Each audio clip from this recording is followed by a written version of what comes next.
Mesdames, Messieurs, bonsoir et bienvenue à cette édition, le sommaire. Le parti d'opposition, les démocrates, a proposé la liste de ses représentants au sein des institutions de la République et dans les parlements régionaux mercredi 19 juillet à la session extraordinaire de l'Assemblée nationale, 9e législature. Des précisions dans cette édition. Le Fonds international pour le développement agricole, FIDA, ouvre bientôt un bureau au Bénin. Le vice-président du FIDA l'a notifié pendant sa rencontre avec le chef de l'État Patrice Talon hier mercredi au palais de la Marina. C'est officiel, le président russe Vladimir Poutine ne se rendra pas au sommet des BRICS. La présidence sud-africaine l'a notifié ce mercredi 19 juillet.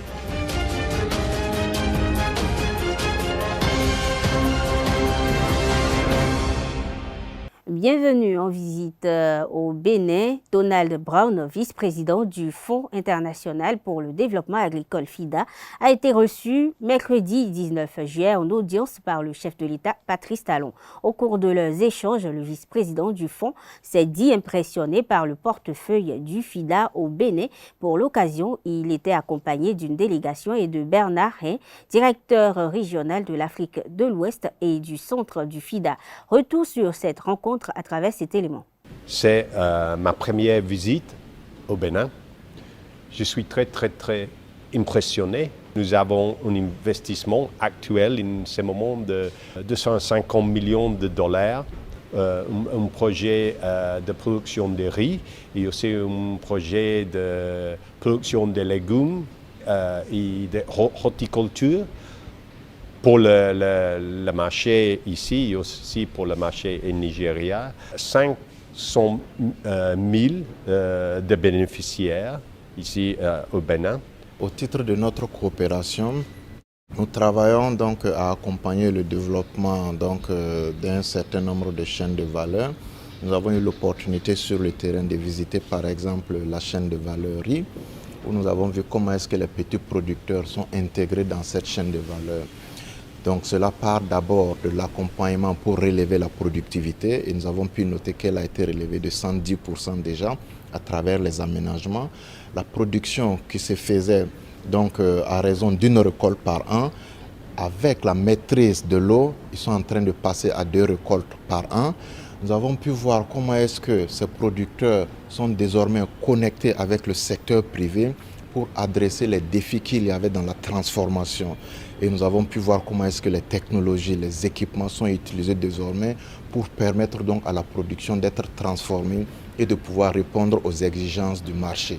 Donc nous sommes satisfaits de ce que nous avons vu et notre prochaine étape avec le gouvernement et tel que nous avons expliqué à son Excellence le chef de l'État, c'est comment donner de la dimension, porter cette coopération à une autre échelle. Et le vice-président a eu l'opportunité de confirmer à son Excellence, Monsieur le Président de la République, que nous allons ouvrir un bureau ici pour renforcer cette coopération vieille de 4 décennies. Le Fonds international de développement agricole nous accompagne depuis 45 ans. Le portefeuille du Bénin était grippé. Et depuis 3 ans, 4 ans, il a été très apprécié. Ce qu'on a vu sur le terrain montre très bien que nous avons mis en place un certain nombre de réformes qui donnent leurs fruits. Et nous avons démontré à nos partenaires que les besoins du terrain sont plus importants que les enveloppes disponibles aujourd'hui. Il faut ouvrir, il faut satisfaire davantage, il faut contribuer au financement de l'agriculture et surtout à la formation des gens qui sont dans le secteur agricole. C'est cela que nous avons aussi demandé expressément au FIDA et nous allons davantage travailler pour que le capital humain soit formé, renforcé dans ses capacités et qu'on retourne à l'agriculture confiant de gagner. Les députés membres du groupe parlementaire Les Démocrates ont proposé Léon Fadéyon Denyi pour siéger au Parlement panafricain, Kamel Ouassangari en tant que représentant au Parlement de la CEDEAO et Michel Sodinou à la CIP-UEMOA. En ce qui concerne les représentants du parti au sein des institutions de la République, Orutama Viviane a été désigné pour siéger à l'autorité de protection des données à caractère personnel. Gafari Adéchokan siégera au nom des démocrates à la Haute Cour de justice. Hélène Olousoumaï est la représentante des démocrates à la Commission béninoise des droits de l'homme et sa suppléante est Denise Roumenou Maouno. La Commission des lois, de l'administration et des droits de l'homme n'a actuellement plus de vice-président et de deuxième rapporteur. En effet, le député du bloc républicain Benoît Degla a démissionné pour des raisons personnelles. Il faut le souligner, son homologue Casimir Sossou en a fait de même à travers une correspondance déposée au président de l'Assemblée nationale élu à la plénière du mercredi 19 juillet qui s'enregistre dans le cadre de la deuxième session extraordinaire de 2023. Ce fut un étonnement pour le président Louis-Yves Lavonu qui, quant à lui, a envoyé ses dossiers de démission à la commission pour procéder dans les formes en vigueur à de nouvelles élections au niveau de ces deux postes de deuxième rapporteur et de deuxième vice-président. Le Conseil des ministres s'est tenu mercredi 19 juillet sous la présidence effective du président Patrice Talon, chef de l'État, chef du gouvernement. D'importantes décisions ont été prises au titre des mesures normatives individuelles et au titre de la communication. Pour plus de précision, je vous invite à suivre le porte-parole du gouvernement, Wilfrid Léandre Mouedi. Au chapitre des mesures normatives, modalités de reversement des enseignants contractuels de l'État admis à l'évaluation diagnostique dans les différents cadres d'emploi des fonctionnaires. Pour rappel, le diagnostic du secteur de l'éducation avait mis en exergue la baisse continue du niveau des apprenants du primaire comme ceux du secondaire, puis fait apparaître l'insuffisance de professionnalisme de bon nombre d'enseignants, malgré les multiples renforcements de capacités dont ils ont bénéficié. Dans la recherche de solutions adéquates pour corriger cette contre-performance et relever la qualité des enseignements, le Conseil des ministres avait décidé, entre autres mesures, de procéder à une évaluation collective des enseignants de la maternelle, du primaire et du secondaire général, en service au 31 décembre 2007 et reversés au 1er janvier 2008 en agents contractuels de l'État. Conformément à ses engagements lors de l'organisation de la dite évaluation en 2019. Le Conseil, à la suite des rapports faits sur le sujet, a également décidé du reversement des enseignants des deux sous-secteurs ayant obtenu une moyenne supérieure ou égale à 10 sur 20 à l'issue de l'évaluation, soit 9 051 enseignants sur les 17 810 ayant composé. Ainsi, les enseignants concernés possédant le titre de qualification professionnelle requis pour l'accès aux corps indiqués seront reversés, grade pour grade, à compter du lendemain de la date de l'évaluation diagnostique et sont dispensés de stages probatoires. Quant à ceux qui ne disposent pas de titre de qualification professionnelle, ils seront reversés comme élèves fonctionnaires et conserveront leur salaire. Il appartiendra ensuite au ministère dont ils relèvent de prendre les dispositions appropriées pour l'organisation de la formation professionnelle à leur intention en vue de l'obtention du titre de qualification requis. Ont été par ailleurs adoptés au titre des autres mesures normatives les décrets portant attribution, organisation et fonctionnement du ministère de l'Intérieur et de la Sécurité publique. Transmission à l'Assemblée nationale pour autorisation de ratification de la Convention entre le gouvernement de la République du Bénin et le gouvernement de la République du Rwanda en vue d'éviter les doubles impositions en matière d'impôt sur le revenu et de prévenir l'évasion et la fraude fiscale. Au chapitre des communications, en point 1, mise en œuvre du projet de la traçabilité des médicaments au Bénin, e-pharmacie, et prestations d'assistance à maîtrise d'ouvrage.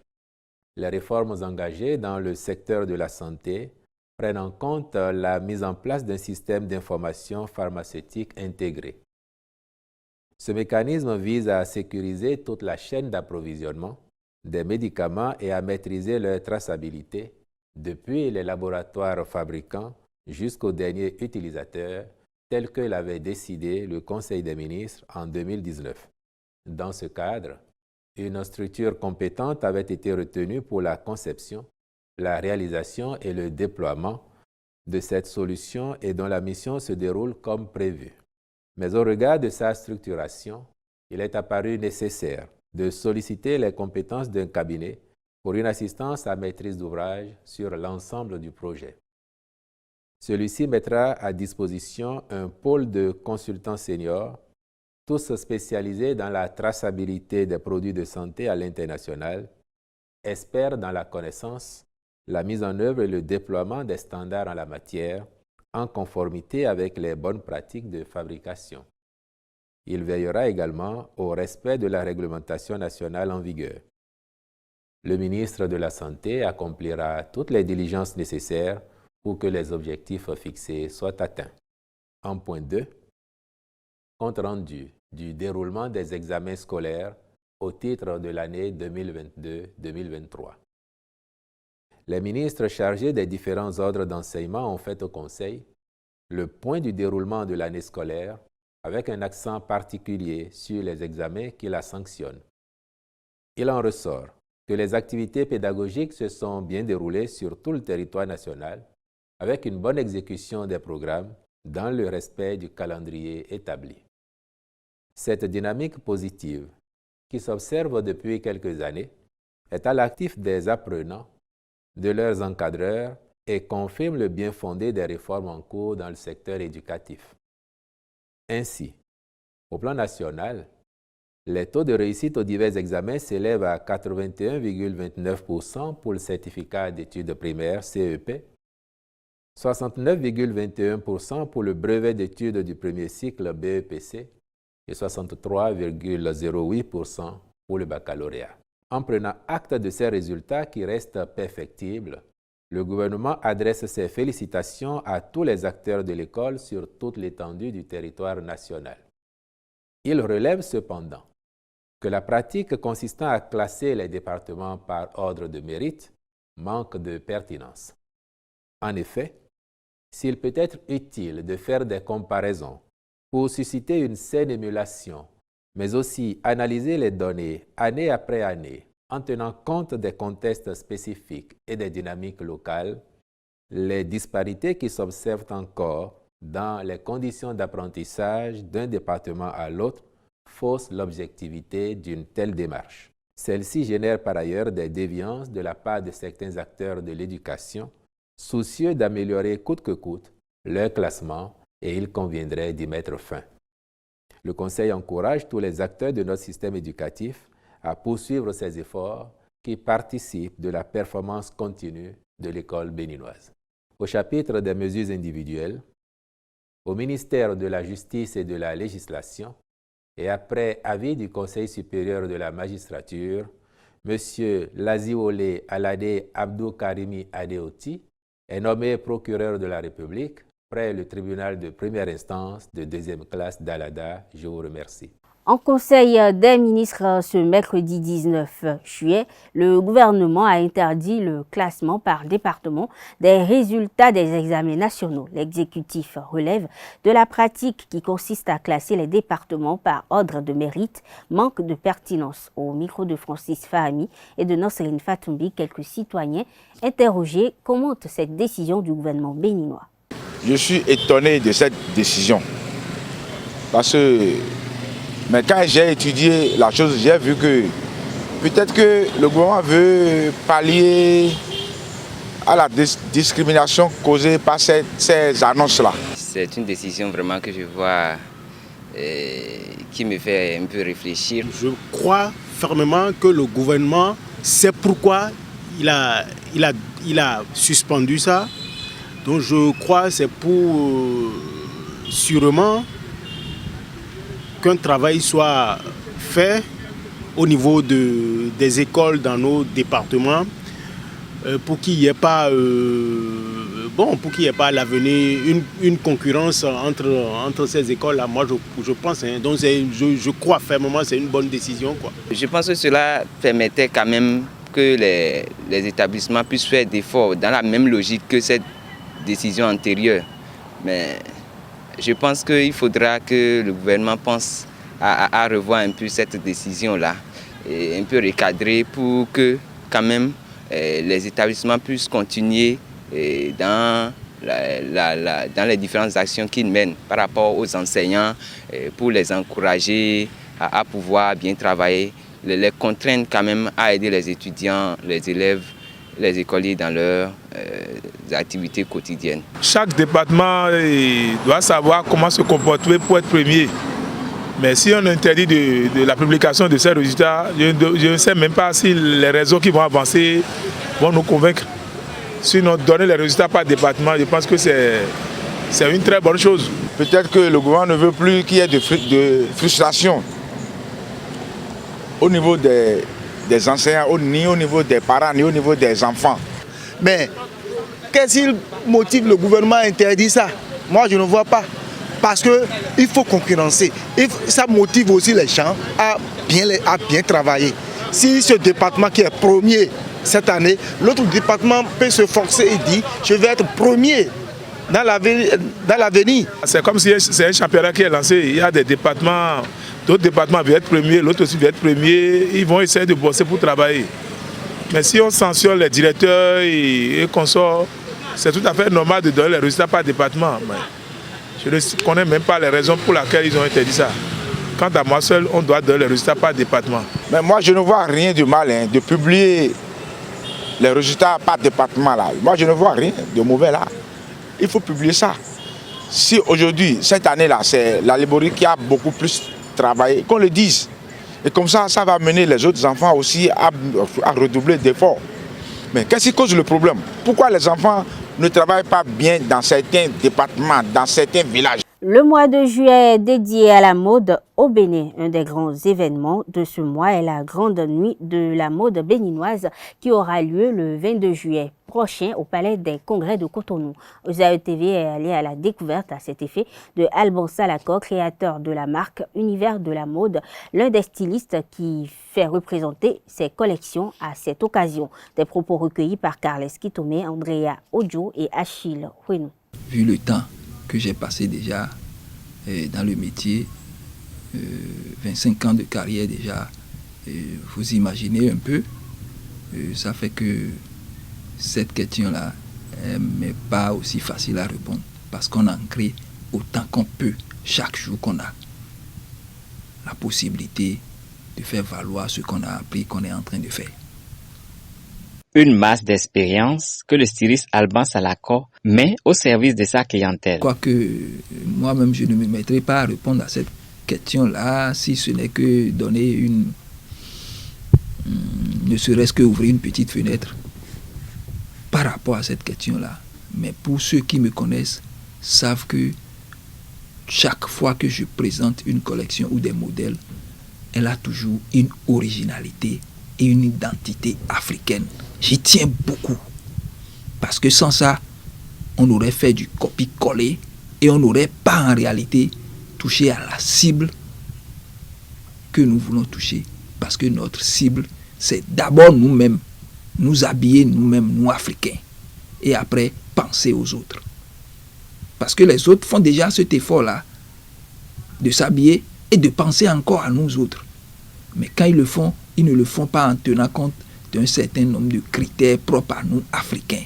Et nous avons nos réalités. Et ces réalités, c'est ça que nous, qui sommes créateurs africains, nous devions tenir compte et exploiter dans nos créations. C'est ça la réalité qui fait que moi, tout ce que je fais a souvent une originalité et une originalité africaine.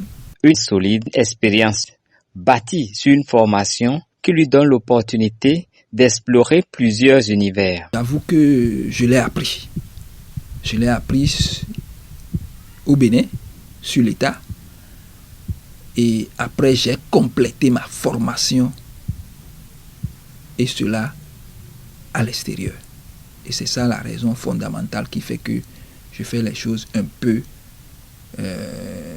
avec les règles de l'art, de manière un peu plus professionnelle. Oui, quand on est créateur de mode, il y a des événements pour lesquels, dès que vous voulez participer à ces événements-là, vous vous demandez quel est le challenge que je veux aller faire sur cet événement-là. Et en fonction du challenge que vous voulez faire sur cet événement-là, vous vous préparez en conséquence. Mais moi, il m'arrive de faire des modèles qui ne soient pas des modèles qui soient vendables. Mais dans le même temps, il y a des modèles qui sont non seulement vendables, mais des modèles qui communiquent autour de ce que nous devions porter. C'est ça même ce qui fait, si nous devions parler le jargon habituel, qui aujourd'hui est beaucoup plus dans le style jeune aujourd'hui, c'est ça beaucoup plus qui fait le buzz. Quand je veux réaliser des modèles qui doivent être portables, qui doivent être vendables.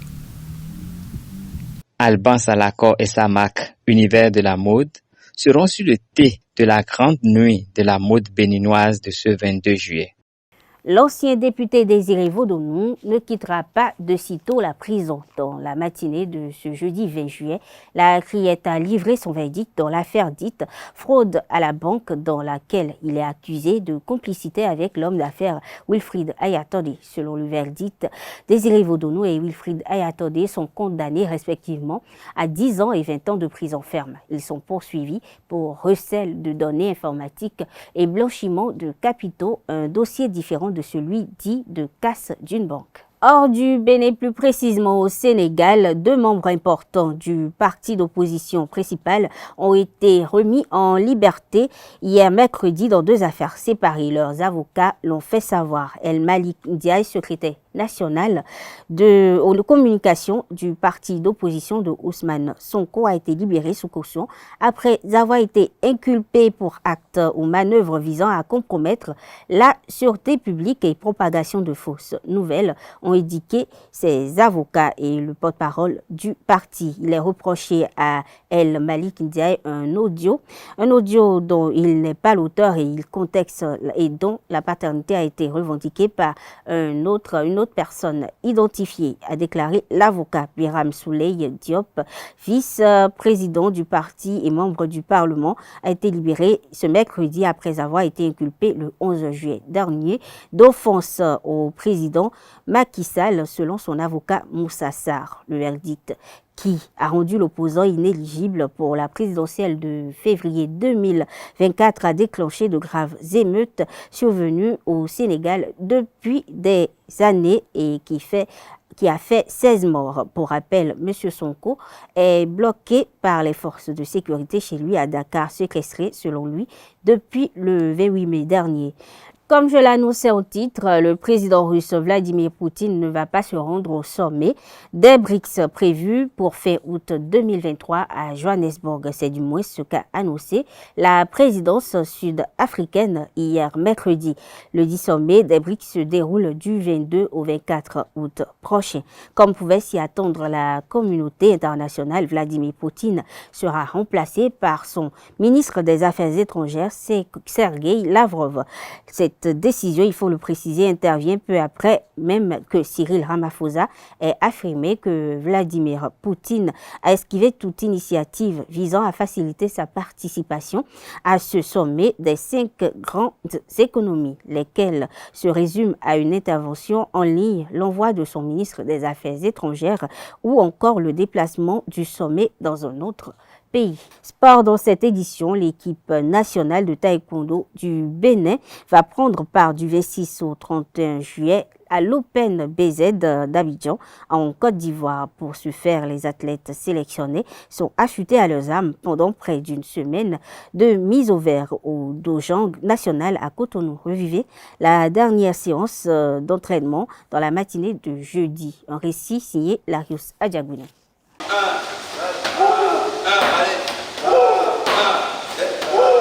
S'armer afin de mieux défendre les couleurs du Bénin à l'Open BS d'Abidjan 2023. Les taekwondoïnes internationaux béninois se sont attelés pendant environ une semaine au Dojang national à travailler davantage leurs atouts et à corriger les imperfections sous la houlette de l'entraîneur national Eric Minankmontosso.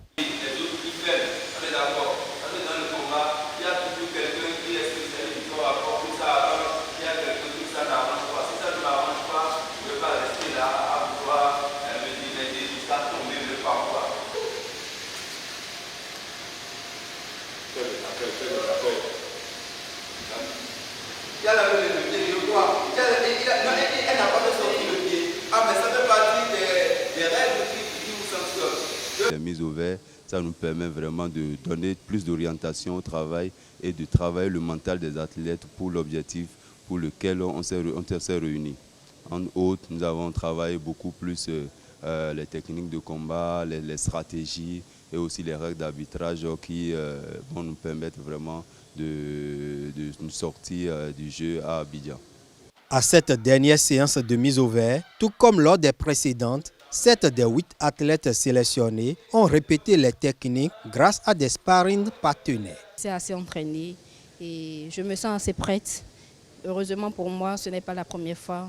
Je pars pour compétir au BS à Abidjan, donc ça sera pour moi aussi encore une occasion de revoir un peu mes capacités et de me jauger un peu. Tout athlète normalement doit avoir beaucoup de souffle pour pouvoir bien se dépenser. Et ensuite, après ça, il y a les réflexions, pouvoir anticiper des mouvements. Il y a tout ça. Donc, ça a été un peu rude pour moi, puisque je suis nouveau. Mais j'ai eu le temps de m'habituer et de pouvoir m'adapter. C'est juste un test, je dirais, pour moi et pour les autres, pour connaître notre niveau sur le plan régional et tout. Donc je tiens à le rappeler, beaucoup de courage et surtout la détermination. Du 26 au 31 juillet à Abidjan, les taekwondoïnes vont utiliser de nouveaux équipements à la pointe de la technologie. L'encadrement technique en a tenu compte pour les aguerris. On a eu la chance d'avoir plusieurs stages que le comité exécutif du président Kouboulé nous a mis à notre disposition au niveau de l'arbitrage, au niveau de l'utilisation même des équipements qu'on n'a pas.